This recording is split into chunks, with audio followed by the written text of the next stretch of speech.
Gostaria de cumprimentá-los e retomar a nossa disciplina, Direito Penal 4. Estamos agora nos crimes de periclitação da vida e da saúde, basicamente do artigo 130 até o artigo 136 do Código Penal. Também pretendo ainda hoje fazer uma referência sobre o artigo 137, que diz respeito ao crime de rixa.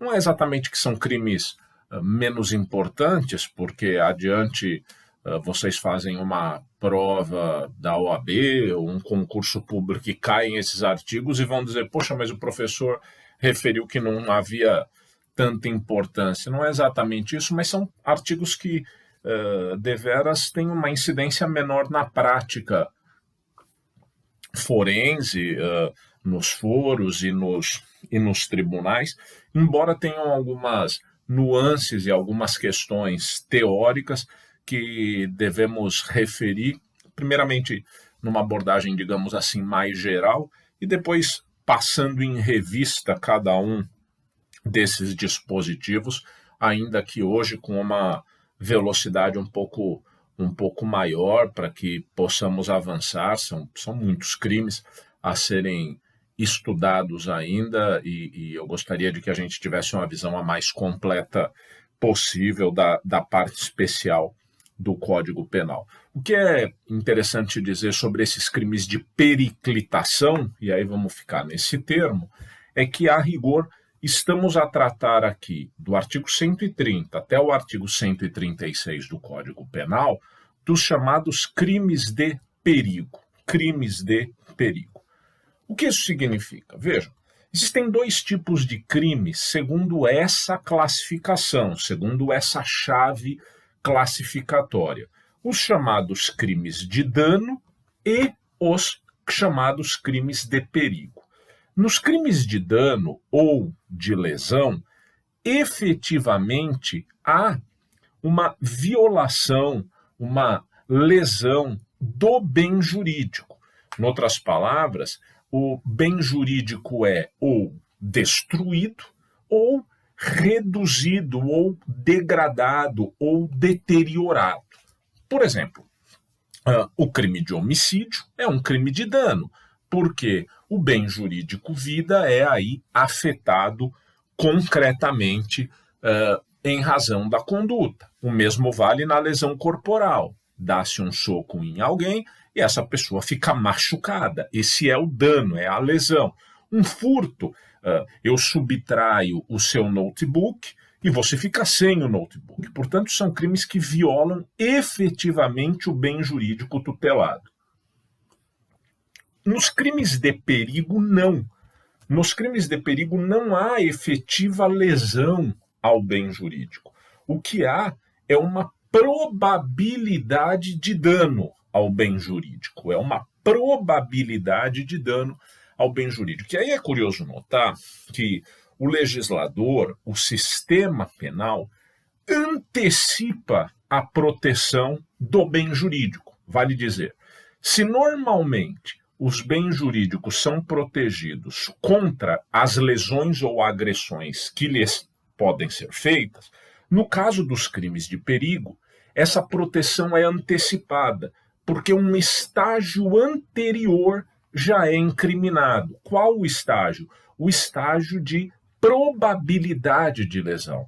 Em outras palavras, antes mesmo que a lesão ocorra, antes mesmo que a lesão se apresente, por intermédio dos chamados crimes de perigo, determinadas situações já são tidas como criminosas, quer dizer, puniciantes, e com isso se dá um maior resguardo, por assim dizer, ao bem jurídico. Então essa é a definição, grosso modo, dos crimes de perigo. São aqueles em que a incriminação se satisfaz com a mera probabilidade do dano. Não se exige o dano efetivo ao bem jurídico. Agora, esses crimes de perigo se subdividem em algumas espécies. Por exemplo, existem os crimes de perigo concreto e os crimes de perigo abstrato. Crimes de perigo concreto são aqueles em que se exige a prova da probabilidade do dano. Se exige a prova do perigo. Se exige a prova do perigo. Então, por exemplo, quando vocês forem estudar o Código de Trânsito, verão que dirigir sem carteira de habilitação só é crime se o sujeito dirigir sem carteira de habilitação gerando risco de dano, gerando risco de lesão. Portanto, se alguém está sem habilitação e dirige o seu carro, em princípio isso não é crime.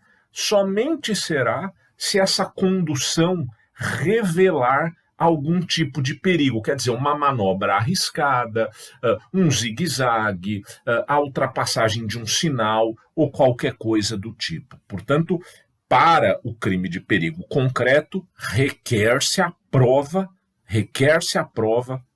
do perigo. Já nos crimes de perigo abstrato, esse perigo é presumido. A probabilidade de dano é presumida, vale dizer, ela decorre da própria conduta. Não é necessário provar-se que houve, naquele caso concreto, um risco real ao bem jurídico. Isso é desnecessário. Por quê? Porque o perigo é presumido, o perigo é abstrato. Da só realização da conduta, já se presume uma situação de perigo que, portanto, não requer prova. Dando um exemplo também ainda do Código de Trânsito, é a direção embriagada, em condições de embriaguez. Se o sujeito se embriaga, se o sujeito está com um nível de álcool superior a zero, que, portanto, não é permitido dirigir sem nenhuma condição de consumo de álcool. Se o sujeito está alcoolizado dirigindo e é pego nessa condição, ele já está praticando um crime. Qual crime? De direção de veículo em condições de embriaguez. Pouco importa se ele estava dirigindo certinho, se ele estava dirigindo conforme todas as regras. Isso não importa. Por quê? Porque, ao contrário do crime de dirigir sem carteira de habilitação, em que aqui se tem o perigo concreto, que precisa ser, portanto, demonstrado, no caso da direção em condições de embriaguez, o perigo é presumido. Logo, o só fato de dirigir embriagado já presume, já faz depreender o perigo e, portanto, o sujeito já cometeu um crime. Outro modo de classificarmos os crimes de perigo é dividindo-os em crime de perigo individual e crime de perigo coletivo. O crime de perigo individual é aquele que expõe uma pessoa ou um número determinado, um número determinado de pessoas à situação de perigo. Já no caso dos crimes de perigo coletivo, o que se tem é a exposição de um número indeterminado de pessoas, um número indefinido de pessoas. Quer dizer, é a própria coletividade que é ameaçada. Então nós temos, portanto, crime de perigo individual, expõe uma pessoa ou um conjunto determinado de pessoas ao perigo, e os crimes de perigo coletivo, que expõem um número indeterminado de pessoas à situação de perigo. Dentro dessa classificação, crimes de perigo concreto e abstrato, crimes de perigo individual e coletivo, vários crimes aparecerão no decorrer do estudo de vocês, no Código Penal, em leis penais esparsas. O que eu quis é fazer esse pano de fundo mais genérico para que agora nós façamos alguma referência a determinados crimes de perigo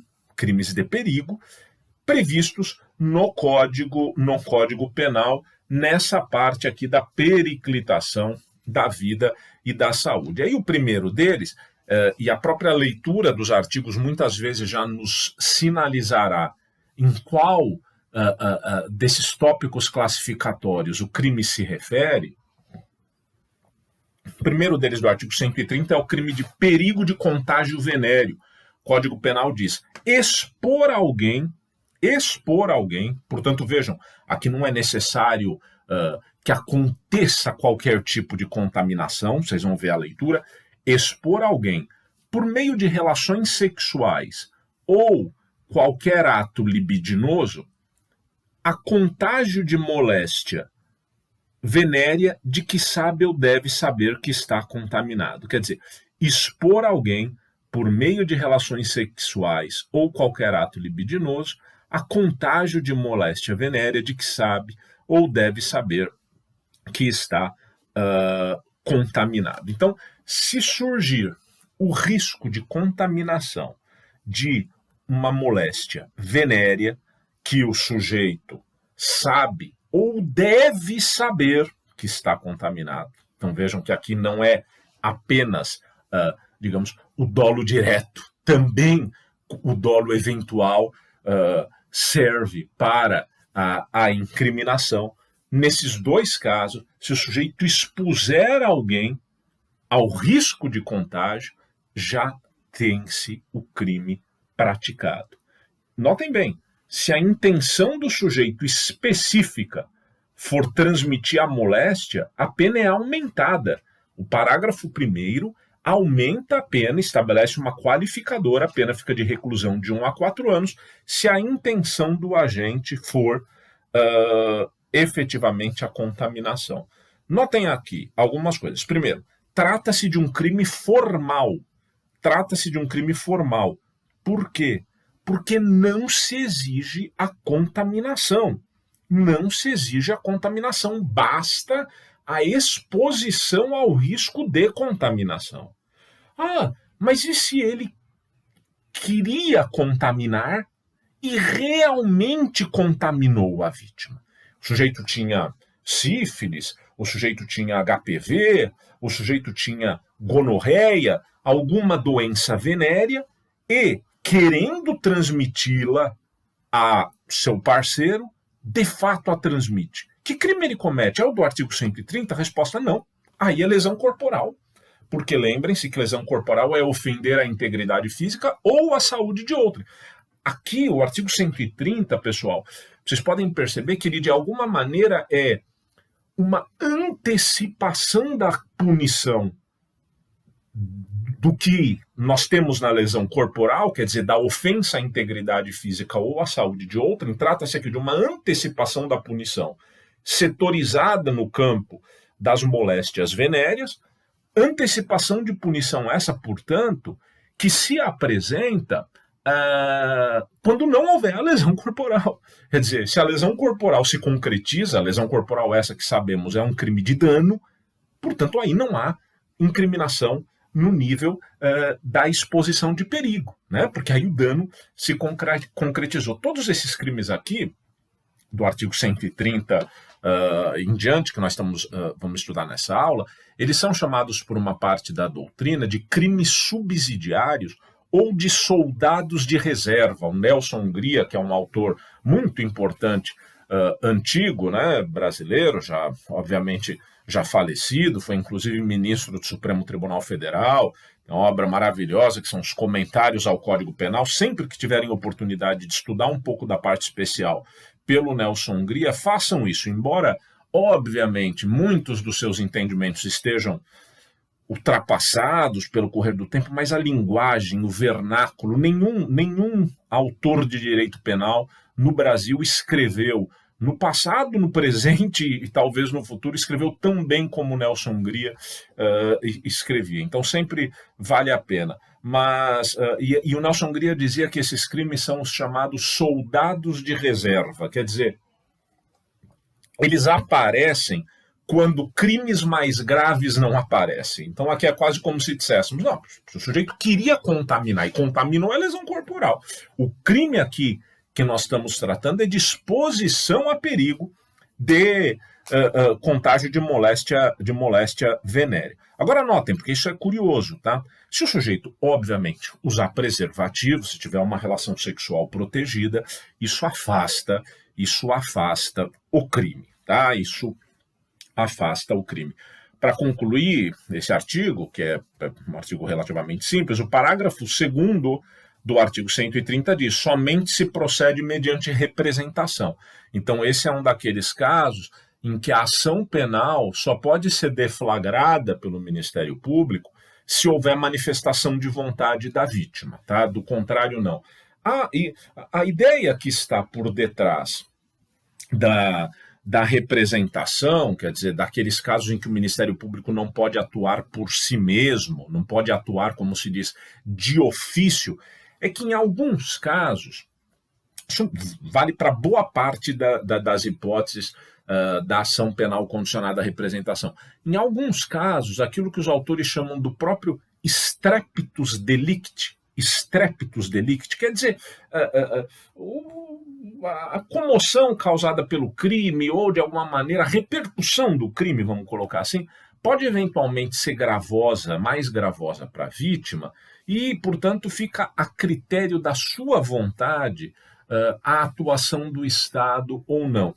E aqui, como se trata de algo que diz respeito a um aspecto da vida íntima das pessoas, eventualmente o legislador mais ou menos pensa o seguinte: olha, se a vítima não tiver interesse em processar o autor do fato, se não tiver interesse em processar aquele que violou a lei penal, isso vai acabar não acontecendo, porque a própria vítima, sei lá, por alguma razão pode estar querendo preservar a sua imagem ou qualquer situação nesse sentido. É o tal streptus delicti que eventualmente aparece em alguns crimes. O artigo 131 é bastante similar, porque diz: praticar com o fim de transmitir a outrem moléstia grave de que está contaminado, praticar com o fim de transmitir a outrem moléstia grave de que está contaminado, ato capaz de produzir o contágio. Também aqui o perigo de contágio de moléstia grave também aqui é um crime formal, portanto, pode ocorrer independentemente do contágio efetivo, né? Basta praticar um ato suscetível de expor a risco, não se exige realmente o contágio. O grande problema aqui, gente, é o seguinte: o Código Penal não definiu exatamente o que é moléstia grave. Tá? O Código Penal não definiu exatamente o que é moléstia grave. Consequentemente, isso gera alguma dúvida, alguma perplexidade na doutrina. Alguns autores sustentam que o conceito de moléstia grave tornaria o artigo 131 do Código Penal aquilo que nós chamamos de norma penal em branco, que vocês, evidentemente, a essa altura da graduação já estudaram, mas não custa relembrar que norma penal em branco é aquela que carece de complemento. Ela carece de complemento. Portanto, o tipo penal não esgota todos os elementos necessários à sua incidência, digamos, à sua incidência na realidade. É necessária uma complementação que, no mais das vezes, quando a gente for tratar de outros crimes, eu vou ser mais detalhista com relação a isso, mas que, no mais das vezes, essa complementação se encontra no âmbito administrativo, tá? Não é nem mesmo no âmbito penal. O exemplo mais clássico disso é o caso do tráfico de drogas, porque a lei que regula o tráfico de drogas diz que substância entorpecente ou que cause dependência física ou psíquica. Mas nós não sabemos quais são essas substâncias. Elas são encontradas em portarias ou em regulamentações da Agência Nacional de Vigilância Sanitária. Portanto, o Código Penal não refere cocaína, crack, maconha, anfetamina, etc. Isso é buscado em normatizações administrativas. E há quem diga, há alguns autores que dizem, que o conceito de moléstia grave, aqui do artigo 131, igualmente estaria remetendo a disposições administrativas. Outros dizem que não, que aqui o que nós temos é um elemento normativo do tipo penal, vale por dizer, um elemento que exige alguma valoração, mas que não é uma valoração dependente de normas de outros setores do direito. Quer dizer, todo mundo compreende em alguma medida o que é moléstia grave e o que não é moléstia grave. Ninguém vai ser responsabilizado pelo artigo 131 do Código Penal por ter ido, por exemplo, num ônibus, estando com gripe. O sujeito está com gripe, ele vai no ônibus e espirra no ônibus. Tá? Na verdade, pode ver, ele praticou com o fim de transmitir a outrem uma moléstia de que está contaminado e praticou um ato capaz de produzir o contágio. A questão é, será que a gripe aí é considerada moléstia grave ou não? Essa é a discussão, tá? Notem, nós estamos, e a própria circunstância de eu estar a falar com vocês, gravando parte das aulas, não estamos num ambiente fechado e conversando pessoalmente, como seria o ideal. Um ano e pouco atrás, na verdade, o mundo entrou nesse processo completamente trágico, triste, e que mudou a vida de todos, a de vocês e a minha também, por conta de uma pandemia, né, na verdade, que é um estágio mais grave do que a própria epidemia. Eu não quero avançar nisso, porque nós teremos aulas sobre crimes contra a saúde pública, e aí eu vou fazer uma referência mais explícita aos casos do artigo 267, 268 do Código Penal, que tratam inclusive do crime de epidemia. Eu tenho dito que faltou, sobretudo no Brasil, porque em outros países até aconteceu, mas sobretudo no Brasil, faltou um pouco de direito penal no trato da pandemia. Tá? Na verdade, existem determinadas condutas que estariam estabelecidas a partir da leitura do artigo 267 e 268 do Código Penal, que poderiam gerar a punição criminal em alguns casos. Seja como for, e aí quando eu for dar essa aula eu vou fazer remissão a algumas considerações que já fiz, inclusive em artigo escrito e numa outra ocasião, numa palestra que eu indicarei a vocês. Não quero colocar o carro na frente dos bois. Seja como for, a prática de um ato com o fim de transmitir a outrem o Covid pode gerar incriminação na forma do artigo 131. Tá? Quer dizer, se o sujeito, com o objetivo de transmitir a outrem, e o Covid é uma moléstia grave, isso é inequívoco, tá? A gripe não é. Agora, a Covid é uma moléstia grave, praticar um ato capaz de produzir o contágio, ele pode responder por esse crime. Mas e se ele quer contaminar e contamina alguém? Não sei se vocês se lembram, quando eu tratei com vocês da lesão corporal gravíssima, salvo equívoco, acho que é a gravíssima, eu falei do caso deixa eu me conferir se é a gravíssima, sim, a gravíssima, eu falei com vocês do caso da transmissão do vírus HIV, voluntária, etc., porque aí é uma enfermidade incurável, e disse, olha, aparentemente, hoje em dia tem predominado que se trata de lesão corporal, porque mesmo contaminado com HIV, o sujeito pode viver 30 anos, 50 anos, etc. Então seria uma ofensa à saúde, concernente inclusive a contaminar-se de uma moléstia incurável, etc., mas ficaria nisso. No caso de Covid, eu já tenho alguma dúvida se não se cuidaria efetivamente de uma tentativa de homicídio, ou se a vítima de fato morre, porque pode morrer, morrem muitas pessoas de Covid, e ainda hoje estão a morrer muitas pessoas, no Brasil muito mais do que em outros lugares do mundo, se não seria homicídio, quer dizer. Então se o sujeito, veja, se o sujeito pratica, o que eu quero é mostrar essa gradação, interessa-me que compreendam isso. Se o sujeito pratica um ato tendente a transmitir uma moléstia grave, o exemplo aqui é Covid, tendente a transmitir uma moléstia grave para alguém, ainda que não transmita, ele já está a incidir no artigo 131 do Código Penal.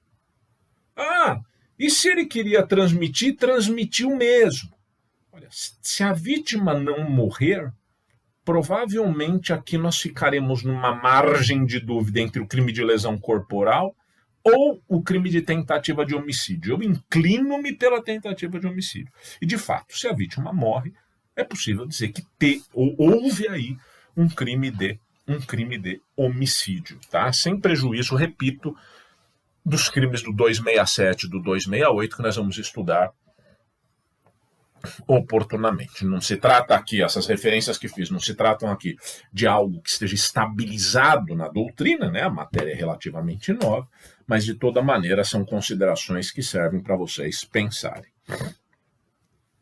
Avançando ao artigo 132, ele aqui muda um pouco, porque fala expor a vida ou a saúde de outrem, expor a vida ou a saúde de outrem a perigo direto e iminente. O que é iminente? Iminente é o que está por acontecer. Aquilo que é iminente, não eminente, né? Eminente é aquilo que é, digamos assim, respeitável, virtuoso, o meu eminente colega, meu eminente professor, meu eminente aluno. Isso é diferente de iminente, que é o que está por vir, o que está por acontecer. Então, quando se expõe a vida ou a saúde de outrem a um perigo direto ou iminente, vejam aí a subsidiariedade, a pena é de detenção de 3 meses a 1 ano, se o fato não constituir crime mais grave. Se o fato não constituir crime mais grave. Aqui, o 132 é um crime de perigo concreto. Por quê? Porque ele exige a exposição efetiva a perigo.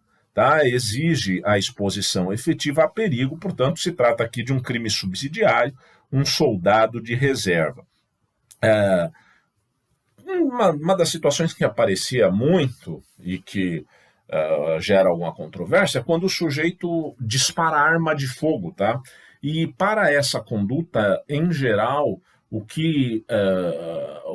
tipo penal respectivo é o do artigo 15 da Lei de Armas, Lei 10.826 de 2003, que trata do crime de disparo de arma de fogo em local habitado ou adjacências. Disparo de arma de fogo em local habitado ou adjacências. De maneira que se, sei lá, o sujeito vai no meio da rua e dispara arma de fogo, isso é um crime de perigo também, tá? É um crime de perigo abstrato previsto na Lei de Armas. Agora, se ele dispara num local desabitado, onde estejam algumas pessoas, surge o soldado de reserva do artigo 132. Tipo, nós vamos brincar de tiro ao alvo num matagal. Eu, algum aluno e mais 3 ou 4 colegas. E aí colocamos lá e atiramos isso de modo a expor a vida ou a saúde de alguém à situação de perigo direto ou iminente. Nesse caso, o crime que surgiria é o do artigo 132. Então, na verdade, quando você vai estudar, eu dei o exemplo aqui do disparo de arma de fogo em lugar habitado, mas a grande dica quando você vai estudar o artigo 132 do Código Penal é verificar se outro crime não se configurou. O 132 surge naquelas hipóteses em que há uma exposição a perigo direto ou iminente e algum outro crime não tenha se apresentado anteriormente. Trata-se, repito, de um crime de perigo concreto e contra pessoa ou pessoas determinadas. Tá? E aqui só o parágrafo único foi introduzido posteriormente, cuida do aumento de pena se o perigo decorrer de transporte de pessoas para prestação de serviços em estabelecimentos de qualquer natureza, em desacordo com as normas legais. Então é uma causa de aumento mais específica, tá? Caminhando, pessoal, vamos falar um conjunto desses delitos do artigo 133 e o 134. O 133 é o abandono de incapaz e o 134 o abandono de recém-nascido. O artigo 133, que cuida do abandono de incapaz, diz assim: abandonar pessoa que está sob seu cuidado, guarda, vigilância ou autoridade e, por qualquer motivo, incapaz de defender-se dos riscos resultantes do abandono. Então, o crime de abandono de incapaz, ele é um crime próprio. Por que é um crime próprio? Porque ele exige uma especial qualidade do sujeito ativo. Qual? Ter a guarda a vigilância ou a autoridade sobre aquele que se vai abandonar. E aí o Código estabelece algumas causas de aumento de pena, se houver lesão grave decorrente do abandono, se houver morte, e mesmo se as relações de quem abandona para com quem é abandonado forem de maior proximidade, por exemplo, se tratar de cônjuge, irmão, tutor, ou se o abandono ocorre em lugar ermo, né, lugar isolado. Então, sei lá, o sujeito cuida de um parente que tem algum problema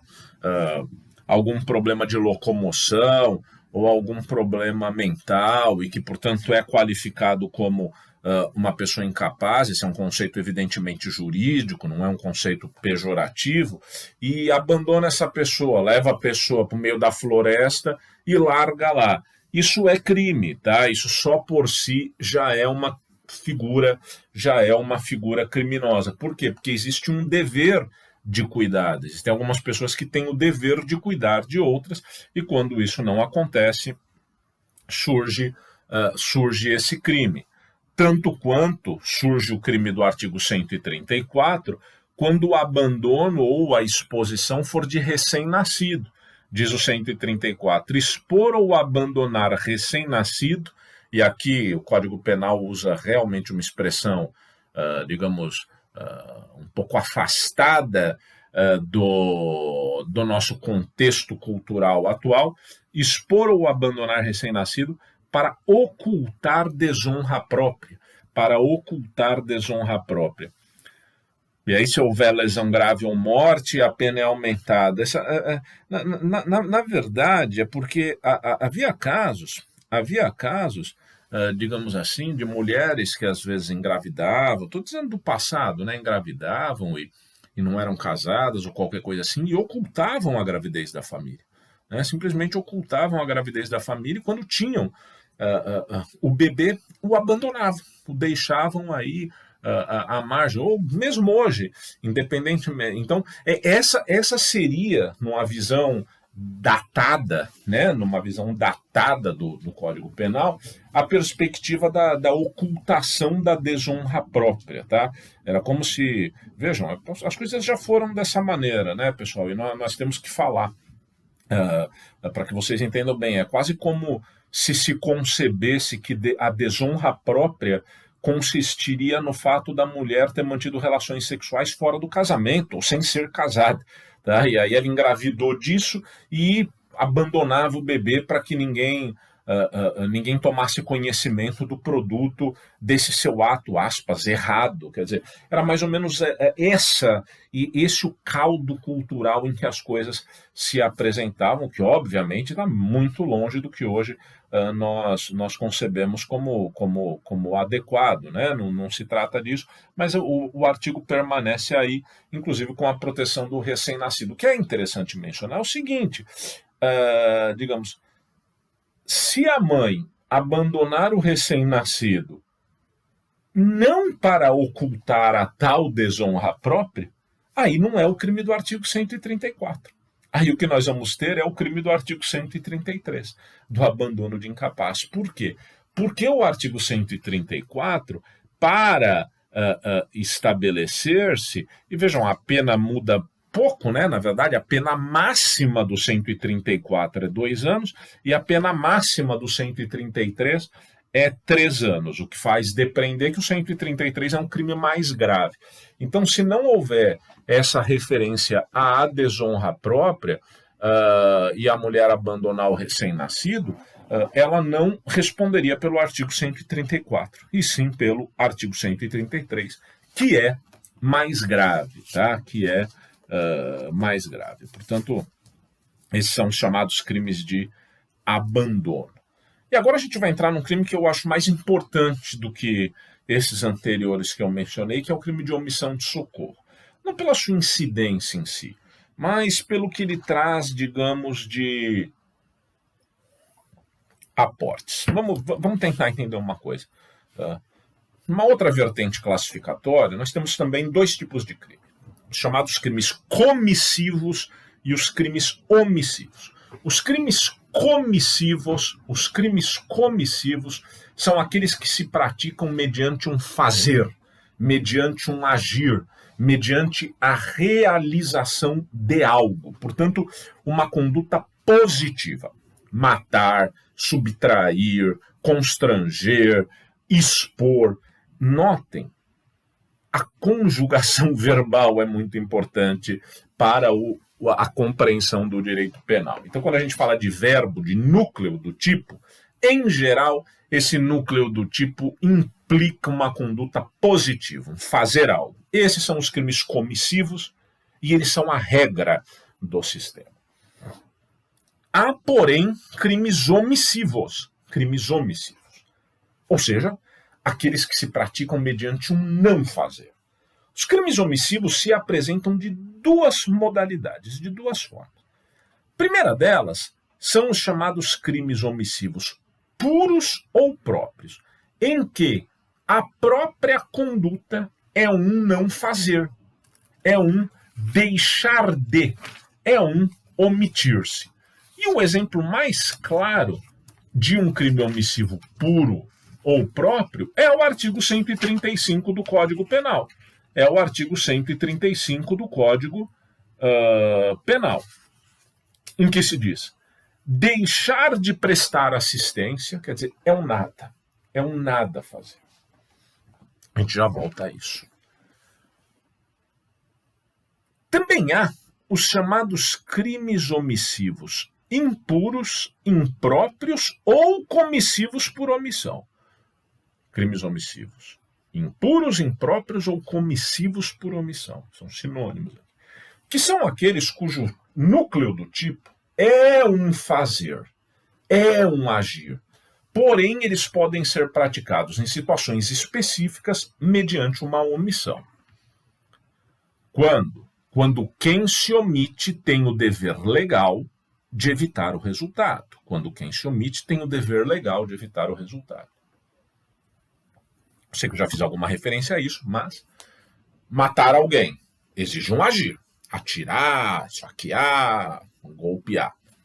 Porém, é possível matar alguém mediante omissão. No caso da mãe que não alimenta o filho, ela fica paradinha, se omitindo. Ela não está fazendo nada, ela não está fazendo nada. E a criança está ali com fome e morre. Crime comissivo por omissão. Por que a mãe responderá por homicídio, que é um crime comissivo, tendo meramente se omitido? Porque ela tinha o dever legal de agir do artigo 13, parágrafo 2º. No artigo 13, parágrafo 2º.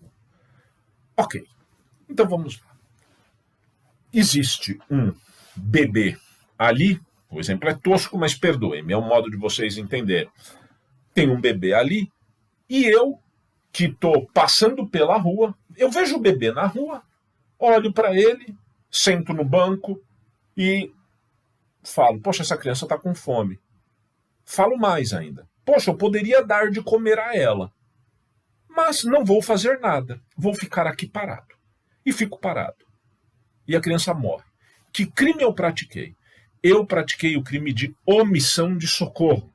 Por quê? Porque eu não tenho dever legal de evitar o resultado. E se é a mãe e não eu que está lá? Ela responde por homicídio. Exemplo 2. Um professor de natação vai nadar numa piscina com algum de vocês, que vocês contrataram, e você tem algum problema no teu nado, pede socorro e o professor de natação não te socorre. E acaba advindo a morte. O professor de natação responde pelo quê? Homicídio. Ele ficou parado. Quando você gritava pedindo socorro, ele diz assim: não vou fazer nada, não vou fazer nada, não vou fazer nada. O crime para ele é homicídio. Vamos supor, entretanto, que eu te chamei para nadar na piscina da minha casa, como amigo ou amiga. E nós estamos nadando. E aí eu me sento um pouco e vejo que você tem a mesma situação que havia tido antes com o professor de natação. E pede socorro. Orlando, socorro, Orlando, socorro. Eu olho e falo: não vou fazer nada, eu não faço nada. E ocorre a morte. Que crime eu pratico? omissão de socorro. Por quê? Porque entre mim e o professor de natação, ou entre mim e a mãe do bebê, há uma diferença crucial. Eles têm o dever jurídico, o dever legal de evitar o resultado, e eu não. Portanto, o crime de omissão de socorro é um crime que se apresenta naquelas hipóteses em que não há o dever legal, o dever jurídico, o dever específico de evitar o resultado. Porém, o que há é um dever genérico, um dever amplo de solidariedade, E justamente essa é a razão, essa é a maneira pela qual nós distinguimos um crime omissivo puro ou próprio, como é o caso da omissão de socorro, do crime comissivo por omissão ou omissivo impróprio ou impuro, tá? Então vejam, dito isso, o artigo 135 do Código Penal vai dizer: deixar de prestar assistência quando possível fazê-lo sem risco pessoal à criança abandonada ou extraviada, ou à pessoa inválida ou ferida, ao desamparo, ou em grave e iminente perigo, ou não pedir, nesses casos, o socorro de autoridade pública. Quer dizer, se eu deixar de prestar assistência à criança, à pessoa inválida ou ferida, alguém ao desamparo ou alguém em perigo, não pedir auxílio da autoridade pública, eu respondo pelo crime de omissão de socorro. Vejam, a pena da omissão de socorro é de detenção de 1 a 6 meses. É uma pena bastante pequena e que nem dá para comparar em termos de extensão ao caso do homicídio. De maneira que, vejam, o que eu estou querendo lhes demonstrar é o seguinte: eu estou dirigindo pela estrada e aí eu olho no acostamento e vejo que tem alguém mal ali, agonizando, tá? E sou eu, tá? Sou professor, sou juiz de direito. Aí eu olho pelo acostamento e falo: o que aconteceu aí? E o sujeito diz: eu estou muito mal, se você não me ajudar eu vou morrer. Aí eu olho para o meu relógio, está passando uma música legal na rádio. Eu falo: não vou ajudar não vou fazer nada. E vou-me embora. Que crime eu pratico? O sujeito morre. Eu pratiquei omissão de socorro. Agora, se esse alguém que está passando de carro lá for, sei lá, um socorrista da estrada, for alguém que tem o dever específico, não o dever geral de solidariedade, mas o dever específico, alguém que está inserido, em suma, no bojo do artigo 13, parágrafo 2º do Código Penal, se essa pessoa tem a mesma conduta que eu e ela vai embora, ela responde por homicídio. Ainda que ela não tenha praticado nenhum ato tendente à realização daquela morte, ela simplesmente deixou de ajudar. Mas ela deixou de ajudar quando devia ajudar. Então essa é a questão. Então notem que isso é muito importante em termos teóricos, essa distinção é crucial, ela vai aparecer em outros momentos. Se tiverem dúvida depois me cobrem, mas é fundamental que entendam bem isso, tá? Sempre é importante distinguir aqui o artigo 135 da omissão de socorro do crime do Código de Trânsito, que é o artigo 304 do Código de Trânsito brasileiro, que é um crime com as peculiaridades do próprio Código de Trânsito. Deixe-me tentar abrir aqui, é o artigo 304 da Lei 9.503 de 97, já estou chegando nele aqui, que é o deixar o condutor de veículo, na ocasião do acidente, de prestar imediato socorro à vítima. Aqui, portanto, no caso de trânsito, a situação é diferente, tá? É uma espécie de omissão de socorro específica para o caso de acidentes de trânsito, uma pena agravada, e, portanto, há aí essa diferença, tá? Então, a omissão de socorro pode aparecer naqueles casos de omissão em que o sujeito deixa de auxiliar quando lhe era possível fazê-lo sem risco pessoal. Claro está tendo incêndio na Secretaria de Segurança Pública, infelizmente, aqui de Porto Alegre, e você está passando pela rua e não entra lá para ajudar quem está lá dentro. Claro que você não vai responder por omissão de socorro, porque nesse caso haveria risco pessoal. O direito penal não exige de ninguém que sejamos heróis, tá? Mas quando não há essa situação de risco pessoal, se apresenta o crime de omissão de socorro. Trata-se de um crime de perigo abstrato, portanto, a omissão de socorro já por si só faz depreender a situação de perigo, e ele se consuma, que é uma questão um pouco difícil na doutrina, tá? Quando se consuma o crime de omissão de socorro, o momento consumativo dos crimes omissivos em geral é bastante discutível. E aqui o que se tem dito é que, olha, porque vejam, se o sujeito está pedindo ajuda ali na estrada agonizando, e o Orlando passa e não ajuda, mas o X passa logo na sequência e ajuda, tem muita gente que diz que a minha omissão de socorro foi irrelevante, porque no final ele acabou sendo ajudado, tá? Então, um momento consumativo, segundo a doutrina, acontece com a chamada perda da última chance. Perda da última chance, de maneira que a consumação da omissão de socorro dar-se-á quando a última chance que eu tive para ajudar aquela pessoa tiver sido perdida. Tá? A partir daí haverá a consumação do crime de omissão de socorro. O artigo 135, letra A, é uma figura bastante específica quando se exige cheque calção ou qualquer garantia, como nota promissória, etc., como condição para atendimento médico emergencial. Isso é uma situação que na vida real acontece muitas vezes, o sujeito vai mal para o hospital e o médico, sei lá, o médico está saindo, terminou seu expediente, o médico está indo embora, chega alguém infartado lá, é o único médico que tem no hospital, ele está indo embora porque já deu 6 da tarde, ele, não vou atender não, esse sujeito vai-se embora. É omissão de socorro, responde por omissão de socorro. E pior ainda, quando chega lá no hospital, o sujeito infartado, vamos atender sim, mas deixa aqui um chequinho, deixa uma nota promissória, porque senão não vamos atender. Isso é crime, tá? Essa exigência de cheque calção, nota promissória ou qualquer garantia, bem como preenchimento prévio de formulários administrativos como condição para o atendimento médico hospitalar, é crime, tá, pessoal? É crime do artigo 135A do Código Penal, com uma pena variando de 3 meses a 1 ano e multa, e ela pode ser até aumentada se surgir lesão corporal ou morte decorrente da ausência de atendimento. Caminhando para o final, quero falar do artigo 136 do Código Penal. Se reclamarem hoje de que foram muitos artigos, estão com a razão. Eu reconheço que sim, mas é porque aqui são temas que têm um interesse mais circunscrito a determinados aspectos que eu tenho procurado concentrar com vocês. Mas o crime de maus tratos do artigo 136 também é um crime de perigo, é um crime que tem uma certa polêmica, eu vou referir.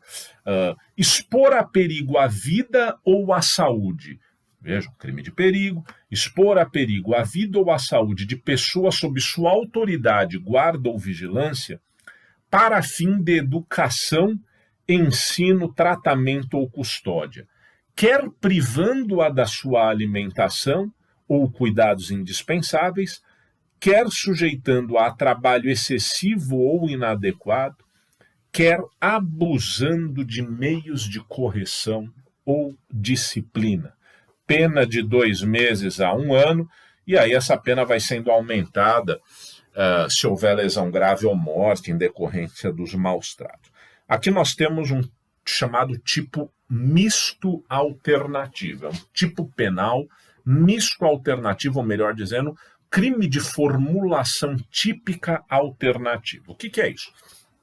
Esses casos acontecem quando o Código Penal descreve várias condutas, e se o sujeito praticar uma só delas, o crime já ocorreu. Melhor ainda, se o sujeito praticar todas elas, ele pratica um crime só. Tá? É mais ou menos o que acontece no caso do tráfico de drogas, é guardar para comercializar, expor à venda, vender, etc. São vários verbos. Num crime de formulação típica alternativa, ou num tipo misto alternativo, o que nós temos é uma pluralidade de verbos, sendo certo que, se o sujeito conjugar um só desses verbos, ele já consumou o crime. Então, aqui, se alguém expuser a perigo por conta de privação da alimentação, de cuidado, sujeitando a trabalho excessivo e abusando dos meios de correção à disciplina, está praticando apenas um crime de maus tratos, tá? Apenas um crime de maus tratos. Esse crime exige um particular elemento subjetivo, qual seja a finalidade de correção, educação ou disciplina. Finalidade de correção, educação ou disciplina. E se não houver essa finalidade, professor, aí a gente pode estar falando de lesão corporal, a depender das circunstâncias. Então, no crime de maus tratos, exige-se essa finalidade específica de correção, educação ou disciplina. É um crime próprio, porque só pode ser praticado por aquelas pessoas que têm autoridade, guarda ou vigilância sobre alguém. Portanto, exige-se uma qualificação ou uma qualidade especial do sujeito ativo. É um crime de perigo concreto, porque exige a exposição a perigo da vida ou da saúde de alguém. Em outras palavras, cumpre haver prova do perigo. E os modos de cometer o crime estão definidos na própria lei. Por isso que se diz aqui que é um crime de forma vinculada. Tá? É um crime de forma vinculada. Não é como homicídio. Homicídio é um crime de forma livre. Você pode matar com faca, com tiro, com chute, com pedrada, etc. Aqui não. O modo de execução do crime de maus tratos vem exposto detalhadamente na lei, no artigo 136 do Código Penal. De sorte que é um crime de forma vinculada. Os modos de cometer esse crime estão determinados. Boa parte dos autores diz que é um crime instantâneo, que se consuma no instante da produção da conduta. Alguns dizem que em determinadas modalidades, por exemplo, do trabalho excessivo ou inadequado, ele teria um caráter de permanência, de prorrogação no tempo, mas isso é até menos importante. E basicamente é isso. Surge agora a polêmica. Qual é a polêmica? A polêmica diz respeito à chamada Lei da Palmada, que é a lei número 13.010 de 2014, Lei 13.010 de 2014, que veda castigos físicos ou tratamentos que sejam cruéis ou degradantes, veda castigos físicos ou tratamentos que sejam cruéis ou degradantes na relação pais e filhos, tá? Porque o crime de maus tratos aqui aparece efetivamente nesse âmbito, tá? Tanto que a definição que alguns poderão lhes dar sobre crimes de maus tratos é isso, é o abuso nos meios de correção e disciplina. É o abuso nos meios de correção e disciplina. Então, indaga-se, o pai que dá 3 palmadas ou que dá uma chinelada no filho, na criança que foi indisciplinada, ele estaria ou não cometendo o crime de maus tratos pela circunstância de expor a vida ou a saúde de uma pessoa sob sua autoridade, abusando dos meios de correção ou disciplina? O tema é polêmico. Se for levar em conta a Lei 13.010 de 2014, que veda castigo físico ou tratamento que seja cruel ou degradante, é possível dizer que sim, que há um enquadramento no artigo 136 do Código Penal. Algumas pessoas, quem objeta a esse argumento, dirá, poxa, mas isso não é uma intromissão demasiada do Estado na vida privada das pessoas? Quer dizer, o Estado vai dizer, a lei vai dizer como é que o pai pode corrigir ou educar o seu filho? Será que isso não é algo excessivo? Uma palmada gera o crime de maus tratos? É óbvio aqui, pessoal, que o que é digamos assim, demasiado excessivo, gera sim o crime de maus tratos, né? Se você, sei lá, se não for uma palmada, forem 10 palmadas que deixaram marca, etc. Ou até determinados castigos, porque há determinados castigos que para a criança são aterrorizantes, né?